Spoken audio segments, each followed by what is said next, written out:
तो अगर एक स्टूडेंट हो जो एक अच्छा स्टूडेंट है, जिसको आइडिया है कि ये तो सीएनडी वाला क्वेश्चन है और पहले से आया हुआ है, तो उसको कुछ नहीं करना था। ये 83 है, इसमें 2 गुना कर लेते हैं 12 और बस एक बार इसी 83 में 12 को जोड़ लेते हैं और एक बार 83 में 12 को घटा लेते हैं। इसको भी लिखते नहीं है, वो तो ऑप्शन में देखेंगे कौन सा आंसर है। 83 और 12 95, इसको घटा लेंगे 71। और देखिए ये माइनस वाला जो है ना, माइनस वाला, वो माइनस वाले की वैल्यू देगा, यानी ऊपर में 71 होगा और नीचे में 95 होगा। और ये किसमें आएगा? रूट में आएगा। तो कौन सा ऑप्शन? ये वाला होगा। यानी एग्जाम के लिए अगर मैं बात करूं तो ये मैक्सिमम से मैक्सिमम 3 सेकंड वाला क्वेश्चन था, अगर आप पहले से क्लास किए होते तो। अब देखेंगे कैसे होगा। हमको पता चल गया कि ये 12 है और 12 में एक बार जोड़ेंगे तो प्लस वाले की वैल्यू आ गई 95, एक बार इसमें घटा देंगे तो माइनस वाले की वैल्यू आ गई। रूट लगा लेना है। अब आते हैं बेसिक पे कि कैसे निकलता है, कॉन्सेप्ट क्या है, क्योंकि आज मैं आपको ट्रिक के साथ साथ कॉन्सेप्ट भी बताऊंगा कैसे होता है, ये ट्रिक बना कैसे और कहां से आया। नॉर्मली हमारे पास 2 इक्वेशन दिया है, ये सीएनडी रूल का क्वेश्चन है। आपको मैथ्स फाउंडेशन में ऑलरेडी ये सेम क्वेश्चन बताया गया है, डेटा अलग होगा क्योंकि सीपीयू वाले में थोड़ा अच्छा क्वेश्चन आया था, मतलब मल्टीप्लाई में। तो इसकी जो वैल्यू हमारे पास है 83 बटे में हमारे पास क्या होगा? 6 होगा। इसमें 2 से गुणा कर लेते हैं। जैसे 2 से गुणा करेंगे तो ये बन जाता है 83 बटा में 12। बोलेंगे 2 से मल्टीप्लाई क्यों कर दिए? क्योंकि देखिए बेसिक तरीका है तो इसमें समय तो लगेगा। अब जो पहले से नहीं किया होगा तो उसको ये भी नहीं पता होगा कि 2 से गुणा करना होता है। इसमें क्यों करना होता है? क्योंकि जब इसको हम इसमें सीएनडी रूल लगाएंगे, जब जोड़ेंगे इसको ऊपर ना कि a square b square plus 2ab जब हो जाएगा तो ये क्या बन जाएगा? a प्लस बी का होल स्क्वायर। सीएनडी रूल क्या होता है? इतना तो समझ गए होंगे कि अगर इसी बेस को एक बार जोड़ लेते हैं डिनोमिनेटर को और एक बार घटा लेते हैं, एक बार ये ऊपर जुड़ेगा a square plus b square plus 2ab। इसमें देखिए टाइम ज्यादा खा जाता है, ये a square b square minus 2ab, एक बार जोड़ दिया एक बार घटा दिया, तो सेम चीज इधर भी रिपीट होगी, एक बार जुड़ेगा और एक बार क्या होगा? घट जाएगा। अब ये देखिए इतना करने में आपको समय लगेगा। उसके बाद हमको ये दिखा कि a प्लस बी का ये होल स्क्वायर है, एक प्रोसेस में हम गए, नीचे वाला a माइनस बी का होल स्क्वायर है और शायद यही पूछा गया। ऊपर में 95 आ गया, नीचे में 71 आ गया। ये स्क्वायर हटाने के लिए हम देखेंगे तो a plus B upon a minus B, तो ये वाला रूट में आ जाएगा। बोलेंगे हाँ 95 अपान में 71। अब इसमें क्वेश्चन में ये उल्टा पूछा हुआ था तो इसी को रिवर्स कर देंगे, उल्टा कर देंगे, हमारा जो आंसर होगा ये वाला हो जाएगा। तो क्या इस प्रोसेस से करना चाहिए? नहीं, ये जरूर आना चाहिए आपको, लेकिन कब? पढ़ते समय, तैयारी करते समय, एग्जाम में अगर ऐसे करेंगे तो आप लाखों लोगों से पीछे हो जाएंगे। कंपटीशन का दौर इस तरीके से चल रहा है कि आपको पता होना चाहिए और प्रैक्टिस होनी चाहिए। अब देखिए हमने क्या बताया कि हमको पता है कि 2 से मल्टीप्लाई इस वाले में होगा ही होगा, हमने सीधा 2 से मल्टीप्लाई कर दिया 12। एक बार हमको इनको जोड़ना होता है लास्ट में, एक बार घटाना होता है, वही सीएनडी रूल है। और एक अगर घटाएंगे तो माइनस वाले की रूट इसलिए लगता है क्योंकि देखिए यहाँ पे स्क्वायर था तो इधर रूट हो जाएगा। अब बोलेंगे कितना क्वेश्चन कैसे याद रहा? प्रैक्टिस करिए, पढ़िए अगर सही तरीके से तो हर चीज कर सकते हैं। और अच्छा, इस क्लास को अभी आगे बढ़ाने से पहले कुछ इन्फॉर्मेशन आप सभी लोगों के लिए, मोस्ट इंपॉर्टेंट चीज कि आप सभी लोगों को पता होगा कि एक ऑफर हम चला रहे थे कि 99 के एक बैच का चैलेंज की वैल्यू हमने 89 कर दिया था, जिसमें हमने सिर्फ रेलवे नहीं एसएससी के कोर्स भी कर दिया, एनटीपीसी सीबीटी 2 हो या ग्रुप डी का हो या फिर आपका मैथ्स फाउंडेशन हो या रेलवे का फाउंडेशन बैच हो या फिर वो आपका कंप्लीट रीजनिंग फाउंडेशन बैच हो, ये सारे के सारे बैच 89 रुपीज में मिल रहे हैं। लेकिन अभी मेरा एप्लीकेशन क्या था कि बहुत अभी छोटा सर्वर पर चलता है, तो इतने सारे लोग एक साथ आ गए कि कल बहुत सारे स्टूडेंट के साथ ऐसा प्रॉब्लम हुआ कि वो लोग एडमिशन नहीं ले पा रहे थे, मतलब पेमेंट ही नहीं कर पा रहे थे वो सर्वर में इशू के वजह से। तो जिससे कम से कम बहुत सारे ऐसे लोगों के मैसेज पड़े हुए कॉलिंग नंबर पे कि इस ऑफर को सर अभी चालू मतलब रहने दीजिए, ऐसा नहीं कि इसको बंद कर दीजिएगा। इतने सारे लोगों का रिस्पांस देखने के बाद मैंने इस ऑफर को अभी भी एक्टिव रखा है, सिर्फ बच्चों के लिए, क्योंकि ये ऑफर या फीस किसके लिए की गई थी? आप लोगों के लिए किया गया था। तो इस प्राइस को अभी भी हम रखने वाले हैं, यानी आने वाले एक दिन के लिए इसके वैलिडिटी को बढ़ा दिया गया कि अभी यही प्राइस रहने वाला है मात्र 89 रुपीज में। आगे आने वाले समय में हम कोशिश करेंगे कि सारे टीचर इस प्राइस को रखें, यानी कि मैक्सिमम जिससे ज्यादा से ज्यादा फायदा हो सके। चलिए तो एक आगे चलते हैं, हम लोग नेक्स्ट क्वेश्चन की तरफ चलते हैं। ये क्वेश्चन देखिए, ये क्वेश्चन जो आप देख रहे हैं ये 12 अगस्त में बस डेटा चेंज करके आया है, सेम डेटा हमने नहीं रखा यहाँ पे। डेटा चेंज का मतलब ये ऑलरेडी क्वेश्चन आपके प्रीवियस ईयर है, 2025 का ही क्वेश्चन है, लेकिन बस इसमें एक चीज चेंज कर दिया गया है कि ये क्वेश्चन सेम आया था, बस परसेंटेज को थोड़ा सा चेंज कर दिया गया, बाकी क्वेश्चन हमने ओरिजिनल वाला ही लिया आपका। अब इस क्वेश्चन में बोला कि राहुल अपनी वस्तु के मूल्य क्रय मूल्य से 64% अधिक कर देता है, और उसके बाद क्या बोला गया है कि वह 50% की छूट देता है। क्वेश्चन बड़ा इजी है, और उसको बेचा जाता है इतने रुपए में, तो वस्तु का क्रय मूल्य क्या होगा? अच्छा, ये तरीका होगा, इसको नॉर्मल लोग कैसे लगाएंगे? ये सोचेंगे कि चलिए ऐसा करते हैं कि 100 रुपए का सामान है, जो कॉमन स्टूडेंट के लिए मैं बता रहा हूं, इसको बढ़ा के हमने लिख दिया था 164, अब इस पे छूट दे देते हैं कितने का? 50% का। 50% मतलब इसका आधा छूट दे देंगे, तो यहां से सेलिंग प्राइस निकाल लेते हैं, तो इसका आधा कितना हो जाएगा? तो बोलेंगे इसका आधा हमारे पास 82 इसमें घटा लेते हैं तो ये वाली वैल्यू 2 आ जाएगी, ये वाली वैल्यू 8 हो जाएगी। अच्छा ये लाभ कहाँ से होगा, गलत घटा दिया क्या, 50% हमको छूट देना है, मतलब हम इस वाले का 50% दे देंगे तो ये लगभग हमारे पास आधा हो जाएगा। तो नुकसान हो जाएगा क्या यहाँ पे, ठीक है, तो कोई नहीं, नुकसान भी होगा तो क्या ही फर्क पड़ता है, तो हम नुकसान हो सकता है, क्यों नहीं हो सकता है नुकसान। अब इसकी वैल्यू क्वेश्चन में दिया हुआ है 59, 8, 60, 0, ये जितना गुना पे होगा इतना गुना करके आपको सॉल्व करना पड़ेगा, और ये कहीं ना कहीं आपको टाइम वेस्ट कर देगा पूरे के पूरे क्वेश्चन को। क्वेश्चन करने का नजरिया नहीं बदलेंगे तो आपको क्वेश्चन मुश्किल ही लगेंगे। और ऐसे आप मेरे कोई भी वीडियो उठा के देख लीजिएगा जो रेलवे एसएससी के नाम पे होगा, आपको लगाने का तरीका हर एक वीडियो में यूनिक ही मिलेगा कि कैसे आपको एग्जाम में क्वेश्चन को सॉल्व करना चाहिए। तो यहां पे देखिए हमारे पास एक चीज समझिएगा कि हमारे पास क्या है कि 64% मतलब ये क्या है, अधिक लिखा गया किससे, सीपी से। इसको हम फ्रैक्शन में अगर लिखेंगे तो ये बोलेंगे 16 बटा में 25 होता है, 1/25 की वैल्यू 4%, तो 16 गुना कर देंगे 64% हो जाएगा। इसमें देखिए ये वाली वैल्यू क्या होती है, सीपी होती है, ऊपर भी ये 16 बढ़ा के एमपी लिखा गया होगा, ठीक है। तो हमको पता चल गया जो सीपी है ना वो 25 के मल्टीप्लीकेशन में है, यानी 25 से कटने वाला नंबर है। और 25 के डिविजिबिलिटी रूल में क्या होता है कि लास्ट का 2 डिजिट या तो 25 से कटने वाला हो, 75 हो, 50 हो, या तो 00 हो। तो यहां हमने देखा कि ऑप्शन ऐसा है, ये आपका क्वेश्चन है एग्जाम का, मैंने ऑप्शन नहीं बनाया, ऐसा मत सोचिएगा, ठीक है, ये आपके एग्जाम में आया हुआ क्वेश्चन है, आप देख सकते हैं। और ये वाली वैल्यू आंसर हो जाएगी, यानी कितना समय लगेगा, मात्र 2-3 सेकंड लगने वाले हैं। ऐसे जितने भी क्वेश्चन आपके एग्जाम में पूछे गए थे कल और आज में, वो सारे हम आगे भी डिस्कस करने वाले हैं, जिनको लगाने का नजरिया आपका पूरी तरीके से चेंज हो जाएगा। अब बोलेंगे एक और तरीका बता देते, एक और तरीका बता देते हैं कि हम रेशियो वाले मेथड से कि सीपीएमपी का जो अनुपात है अगर ये 16 रुपए का था तो इसमें 16 बढ़ा देंगे तो 41 हो जाएगा। फिर बोला मार्क प्राइस से सेलिंग प्राइस अगर निकालना हो तो डिस्काउंट कितने का था, 50 का 1/2 होता है, तो 2 से ये हमारे पास कितना 1 कम हो जाएगा तो 1 हो जाएगा। दोनों तरफ गुणा कर देंगे, हमारे पास ये 16 नहीं था, ये 25 था, सॉरी 25 से 41 होगा, 16 तो ये 50 हो जाएगा, तो ये वाला 41 हो जाएगा। इसकी वैल्यू क्वेश्चन में दिया था हमारे पास 59860, इसकी वैल्यू निकालना। तो हम यहां भी नहीं निकालेंगे, हम देखेंगे 50 से कटने वाला नंबर एक ही ऑप्शन में। बाकी अगर आपको लगे कि नहीं हमको करना ही भाग करना चाहते हैं एग्जाम में, तो पूरा भाग देके निकाल सकते थे, वही सेम चीज आपको मिल जाता। चलिए नेक्स्ट क्वेश्चन की तरफ चलते हैं हम लोग। एक क्वेश्चन और देखेंगे, बोट एंड स्ट्रीम का एक क्लास मैंने लिया है यूट्यूब पे, एक ही क्लास है, अगर उसको जिनको भी लगता है कि बोट एंड स्ट्रीम उनको मुश्किल लगता है वो जरूर देखेंगे। 100% है कि आपका नजरिया बदल जाएगा बोट एंड स्ट्रीम के क्वेश्चन को करने का, ये मेरी 100% गारंटी है। अगर एक बार आपने देख लिया वीडियो तो आप सोचेंगे ऐसा हमने क्यों नहीं पढ़ा पहले, ठीक है। तो एकदम पूरी तरीके से आपका देखने का नजरिया बदल जाएगा, किसी भी लेवल का क्वेश्चन हो, हर एक लेवल का क्वेश्चन हो कर सकते हैं। एक बड़ा ही सिंपल सा क्वेश्चन है, हमने जो पढ़ा है उसका ये बहुत ही 0 लेवल का क्वेश्चन आपके एग्जाम में पूछा जा रहा है। हमने बताया एक ही चीज लिखना है, बोट लिखना है, वाटर लिखना है, एक ही रेशियो में सारे क्वेश्चन निकल जाते हैं। डाउन स्ट्रीम लिखना, अप स्ट्रीम, ये 4 ही चीज होती है पूरे बोट एंड स्ट्रीम में। इसमें क्या क्या दिया है वो देखना है। मैक्सिमम टाइम क्वेश्चन में 2 जानकारी दी होती है, इन चारों में से 2 कोई भी मिल सकता है, कभी ये वाला, कभी ये वाला, कोई भी दे दे। उस पर लगाने का तरीका ऑलरेडी वीडियो में देखिएगा, लेकिन यहां जो दिया वो देखते हैं। देखिए धारा के साथ किया 37, ठीक है, इसका दिया है 27, और हमसे या तो ये पूछेगा या तो ये पूछेगा। तो अगर हमको ये दोनों दिया है ना, तो इन दोनों को जोड़ के आधा ये वाला होता है, इन दोनों को घटा के आधा ये वाला होता है। बोलेंगे इनका आधा 10 यानी ये 5 हो जाएगा, इनको जोड़ लेंगे 7 7 14, लास्ट में 2 आ जाएगा, 3 2 5 1 6, 6 का आधा कितना हो जाएगा हमारे पास, 3 आ जाएगा। तो हमारे पास आंसर क्या होगा, 32 होगा। अच्छा हम पूरा भी नहीं करेंगे, इसमें पूरा भी सॉल्व करने की जरूरत नहीं थी। यहाँ पे 7 7 14, 14 का जो आधा होगा वो क्या होगा लास्ट में, मतलब 2 आने वाला है। 2 वाला यूनिट डिजिट एक ही ऑप्शन में दिया है। ये आपके एग्जाम में क्वेश्चन है, CBT 1 जो हुआ था आपका ग्रेजुएट लेवल वाला, बस हमने डेटा चेंज कर दिया क्योंकि सेम क्वेश्चन नहीं लाया जा सकता। लेकिन आ रहे हैं क्वेश्चन, कल वाले में भी पूछा गया था, परसों वाले में पूछा गया था, इसके लिए रेडी रहिएगा। यही बेसिक वाले ही आ रहा है, इसमें थोड़ा इसमें अच्छे भी क्वेश्चन बनते हैं और बहुत ही अच्छे बनते हैं। आप वीडियो देखेंगे तो आपका दिमाग घूम सकता है। अगर ओरिजिनल कॉन्सेप्ट वाला वीडियो पढ़ा होगा, मुझे याद नहीं, लेकिन एक वीडियो पढ़ा हुआ है, तो जरूर चेक करेंगे सभी लोग। चलिए नेक्स्ट क्वेश्चन पे चलते हैं। एक व्यक्ति को प्रतिमाह, ये वाला क्वेश्चन शुरू से आ रहा है, पहले दिन से आ रहा है, 7 तारीख से ही ये क्वेश्चन मिल रहा है, बस डेटा अलग अलग है। और ये CBT 1 वाला जो आया था ग्रेजुएट लेवल, वहां भी हर जगह ही पूछा गया था कि प्रति माह हमारे पास 2580 रुपए वेतन मिलता है, 45% बचाता है, मतलब ये 9/20 होता है। यानी ये 20 रुपए उसकी अगर सैलरी है तो 9 रुपए सेविंग होगी, तो कितना बचाएगा, तो बोलेंगे 11। अब जैसे 11 दिखे आपका दिमाग घूम जाना चाहिए, कहीं पे भी पूरे मैथ्स में 11 दिखे, 11 से कटने वाला नंबर, CI में दिखे 11 से कटने वाला नंबर, SI में दिखे 11 से कटने वाला, 13 दिख जाए, कुछ भी ऐसा नंबर मिल जाए, 26 मिल जाए, 13, 65 मिल गया, 13, सोचना है आपको। 91 कहीं दिख रहा, 13 का मल्टीप्लिकेशन से शुरू करना। अब 11 से कटने वाला नंबर बड़ा इजी होता है निकालना।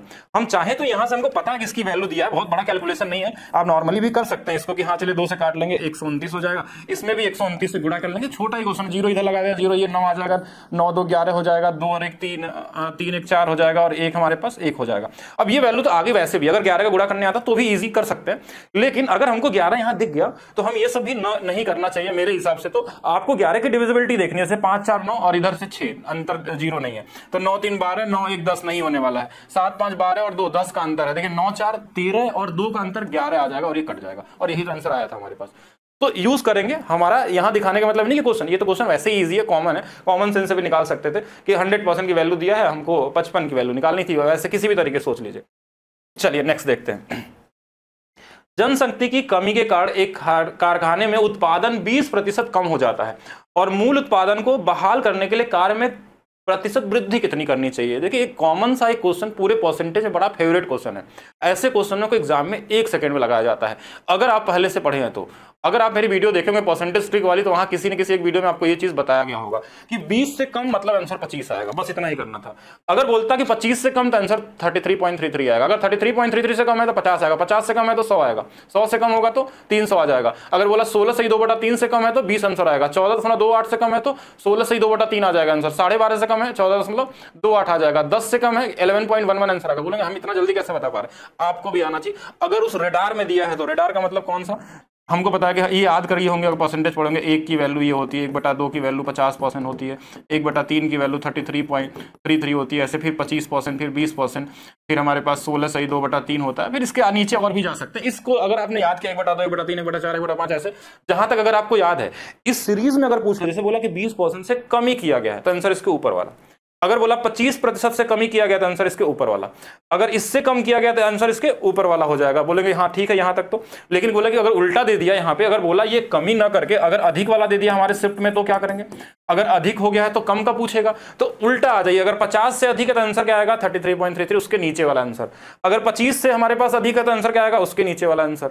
20 से अगर अधिक है तो आंसर क्या आएगा 16 सही 2/3। अगर बोले हम 12.5% से अगर अधिक है तो आंसर आएगा 11.11। 10 से अधिक है तो 9.09 आएगा, 9.09 से अधिक है तो 8.33 आ जाएगा। ये कोई भी अगर आपको सीरीज याद है तो, लेकिन बोलेंगे सर आप तो मुझे बस वही चीज बता दिया जिसमें सीरीज, अगर नहीं आया सीरीज वाला तो अगर यहाँ 20 की जगह पे अगर 40% दे देता तो वो 40% तो हमारे पास इसमें आता ही नहीं है, फिर कैसे करेंगे।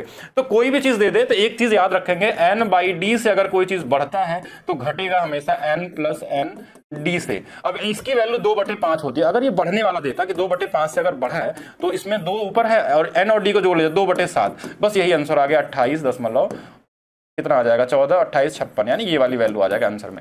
इसको लगा सकते हैं, इधर वाला दिया रहेगा तो इधर निकाल सकते हैं, इधर दिया होगा इधर। बोलेंगे नहीं ये भी हमको समझ में नहीं आया, तो हम कहे कुछ नहीं आता तो 100 मान लीजिएगा, 100 से 40 बढ़ जाएगा तो 140 हो जाएगा, ठीक है। तो ये बढ़ गया है तो इसको वापस घटाना है तो कितना घटाएंगे, तो बोलेंगे 40 घटाएंगे 140 का, लीजिए फिर से 2/7 ही आ जाएगा। किसी भी तरीके से लगा लीजिएगा, लेकिन हमारे कहने का मतलब ये तो कहीं ना कहीं लगाना पड़ रहा है हमको।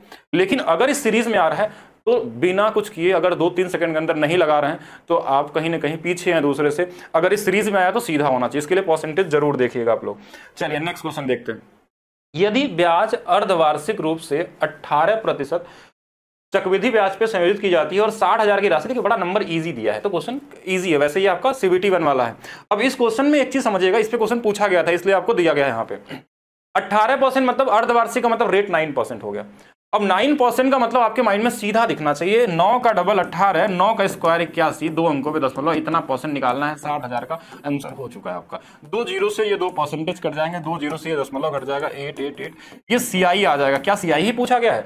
नहीं, पूछा गया है कि 1 साल बाद राशि कितनी हो जाएगी, तो इसमें एक और जोड़ लीजिए भाई, 118, 100 बढ़ जाएगा उसमें, या इतना निकाल के 60,000 में जोड़ भी सकते हैं। तो बस देख लीजिए यूनिट डिजिट पूरा नहीं, 6 कम 6, 6 8 48, 8 आ जाएगा, तो ये वाला कौन सा वाला, ये वाला आंसर हो जाएगा। इतना ही करना था। बोलेंगे ये कैसे आ गया ये वाला, तो ये आपको आना चाहिए। अगर हमने बोला 8% का रेट रहता तो आंसर कितना आना है 16.64 आएगा। कैसे है 8 का डबल 16, 8 का स्क्वायर 64, 16.64। अगर हमने बोला कि 12% रहता तो 25.44 आ जाता। अगर बोले 15 रहता तो 32.25 आता CI में। अगर बोला 20 रहता तो 44, अगर 40 दिया तो 96, 30 दिया तो 69। ये माइंड में चलना चाहिए, इतनी प्रैक्टिस आपके पास करनी पड़ेगी। अगर बोला 5% CI है 2 साल का कितना 10.25 आना चाहिए। अगर हमने बोला कोई भी नंबर आप बताइए, हम आपको मात्र 2 सेकंड में बता देंगे क्या उसका CI होने वाला है किसी भी। 4 का मतलब 8.16 हो जाएगा, 9 का मतलब 9 का डबल 18, 9 का आप भी कर सकते हैं, कुछ है थोड़ी ना इसके अंदर में। कोई भी रेट देगा क्या देगा, मान लीजिए 7% रेट दिया तो 7 का डबल कितना 14 और 7 का स्क्वायर 49, तो 14.49 मतलब 4 9 लिखना है। उतना परसेंट जिसका भी बोला जाए उसका निकाल लीजिए, वो CI हो गया। लेकिन इस क्वेश्चन में CI नहीं पूछा था, आपसे अमाउंट पूछा था। तो इसके पहले मैंने 1 इसलिए लगा दिया क्योंकि 100% और जुड़ जाएगा उसमें प्रिंसिपल। या तो पहले इतना निकाल के अब 60,000 में जोड़ते हैं, या तो सीधा इसमें मल्टीप्लाई कर लेते, यूनिट डिजिट भी चेक कर सकते थे, बहुत सारे ऑप्शन थे आपके पास क्वेश्चन को करने के लिए। अगर नहीं भी निकालते, यूनिट डिजिट चेक करते तो भी आ सकता था। अगर अब क्वेश्चन में बोलता है कि नहीं सर यहाँ नंबर बड़ा ईजी दिया है, हम बोलते हैं यहाँ मान लीजिए 11 1,10,000 देता, तो हम कुछ भी नहीं करते क्वेश्चन में, हमको पता कि इसमें गुणा करना है तो 11 का बस मल्टीप्लिकेशन चेक करेंगे ऑप्शन में, ठीक है। अगर 13 कुछ 1,30,000 होता था, हम 13 का मल्टीप्लिकेशन चेक करते हैं, हम ऐसा चेक करते हैं। अगर मान लीजिए कहीं हमारे पास इसमें 9 का मल्टीप्लिकेशन होता तो हम सिर्फ 9 का मल्टीप्लिकेशन चेक करते हैं कि 9 से कटने वाला आंसर है क्या इसमें, फिर हम ये भी नहीं लगाते।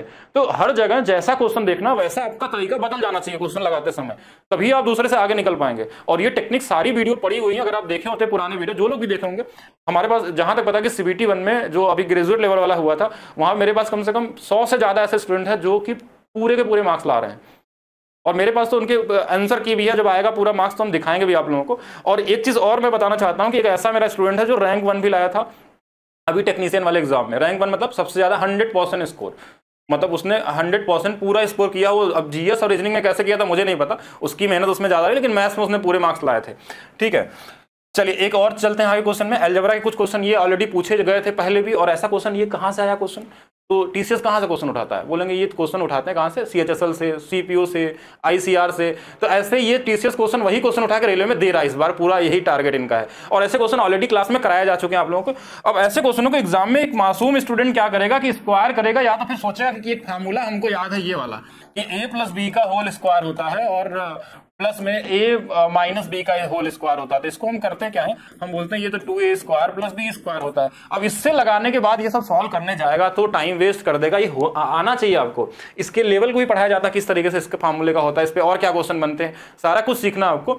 लेकिन लगाना कैसे है कि अगर हमको इसमें से आंसर चाहिए कौन किसके बराबर होने वाला है, तो सीधा सीधा किसी एक को आप 0 बना दीजिए, जिसको भी आपकी इच्छा करे। हमने देखा कि ज्यादा बार कौन दिख रहा है, Z ज्यादा दिख रहा है, इसको हटा दीजिए, यहां से हटा 0 मान लेते हैं। 9 का स्क्वायर 81, यहां से 5 का स्क्वायर 25, y तो रहेगा ही साथ में, जोड़ लीजिए इनको, ये 5 आएगा, 8 2 5 1 6 आएगा ना, अच्छा ये 8 2 10, यानी 106 वाला किसमें y है, तो इसमें नहीं है, इसमें नहीं है, इसमें है और इसमें नहीं है, तो हो गया आंसर। इतना ही करना था। अगर आप चाहते तो y को भी 0 बना के Z वाला भी जोड़ सकते हैं, तो भी आ जाएगा, उससे भी फर्क नहीं पड़ने वाला है, जिससे भी चाहेंगे उससे आंसर निकल जाएगा। एक क्वेश्चन देखिए ये भी आपके एग्जाम में आ गया 12 तारीख वाले में, और क्वेश्चन क्या था हमारे पास कि एक समीकरण दिया था, बोला इसके मूल निकाले। तो एक कॉमन और एक मासूम बच्चा क्या सोचता है कि क्यों ना तुरंत श्रीधरा 4 लगा दे ऐसे कि -b + -1b स्क्वायर माइनस में 4ac, ठीक है, और नीचे में हमने 2a लगा दिया। ये सब लगा हुआ कि दोनों मूल निकाल के तुरंत चेक करके बताया कौन सा। नहीं, ऐसा नहीं करना है आपको। अगर कर रहे हैं तो गलत कर रहे हैं, क्योंकि आपके पास आंसर दिया है। यहाँ पे मूलों का योगफल कितना होता है, आपने सबने पढ़ा होगा, मूलों का योगफल -b/a होता है। तो बोलेंगे ठीक है, ये तो हमको पता है पहले से, तो -a तो पहले से 9 है तो ये 9 हो जाएगा, नीचे में a की वैल्यू 9 है, अरे ये तो 1 आ गया। तो मूलों का योगफल 1 है, तो ऑप्शन में जोड़ लीजिए जिसका 1 आएगा, या गुणनफल निकाल लीजिए। अगर जोड़ेंगे, देखिए यही प्लस का साइन लगा, ये माइनस माइनस कट गया, बेस सेम है, ऊपर में 9 9 18 है और नीचे में भी 18 आ गया, तो लीजिए 1 हो गया। तो यही आंसर हो गया आपका। बाकी यहां भी चेक करना चाहेंगे, देखिए ये माइनस में आ जाएगा, और यहां भी चेक करेंगे तो ये पूरा कट जाएगा, रूट में आ जाएगा, और यहां पे ये कट गया, ये वैसे बनेगा नहीं। तो ये वाला आंसर हमारा हो गया। तो हमको कहीं ना कहीं ऑप्शन का सहारा भी लेना चाहिए। अब जरूरी थोड़ी ना हम इससे निकाल के लगाएंगे तभी एग्जामिनर को पता चला कि आपने सही आंसर लगाया। एग्जाम में तो आपको सीधा क्या चाहिए होता है कि हमारा आंसर किसी भी तरीके से आ जाए और सही आ जाए, तभी आप सही डायरेक्शन में चलेंगे। और कंपटीशन का युग ऐसा है कि इसी तरीके से करने वाले। ये ऑलरेडी ऐसे क्वेश्चन हमने डिस्कस कर लिए हैं बहुत बार। आपको फिर से एक बार बता दे रहा हूं कि एक अगर भरने वाला हो और एक खाली करने वाला, जब 2 ही नल हो तो इसमें ज्यादा दिमाग नहीं लगाना, इन दोनों को गुणा कर लेना है, इन्हीं दोनों के डिफरेंस से भाग दे देना है। भाग दे दिया यानी 4 से, तो ये कितना आ जाएगा ऊपर में 9 × 7 63 हो जाएगा आंसर। कभी क्वेश्चन में बोल जाएगा टंकी का 3/4 भाग कितने में भरेगा, तो इसी में 3/4 का गुणा कर लीजिएगा। अगर बोला 1/2 भाग कितने में भरेगा, तो 1/2 से गुणा कर लीजिएगा। 4/5 करेगा तो जो भी देगा वो मल्टीप्लाई भी कर सकता है, ऐसा भी देता है। आप सभी लोग maths by DP sir official app को डाउनलोड करिए, और जिनको भी अपने मैथ्स की स्पीड को बढ़ाना है, 10 गुना तेज करना है, तो आपके पास एक दिन और ऑफर रहेगा। और एक दिन के साथ साथ ये सभी बैचेस आपको 89 में मिलने वाले हैं। आपको भी अपने स्पीड को अगर अलग तरीके से सोचना है तो बिल्कुल आप पढ़ सकते हैं। कॉन्सेप्ट को अगर आपको बहुत अच्छा बनाना है तो भी पढ़ सकते हैं, और बाकी अगर नहीं भी पढ़ सकते तो ऐसा नहीं कि आपको बैच लेके ही पढ़ना, आप यूट्यूब पे पढ़िए, लेकिन वीडियो के नीचे लाइक करिए, कमेंट करिए और बताइए कैसा लगा वीडियो। और आगे हम लोग फिर इस तरीके से वीडियो बनाएंगे कि और आगे जिनका भी एग्जाम होगा उनके हिसाब से क्या क्या चीजें हो सकती है। और साथ में वीडियो को शेयर करिए, और साथ में चैनल को अगर नए लोग हैं तो सब्सक्राइब भी कर सकते हैं। तो मिलते हैं नेक्स्ट वीडियो में, अभी के लिए रखते हैं, सिर्फ इतना ही।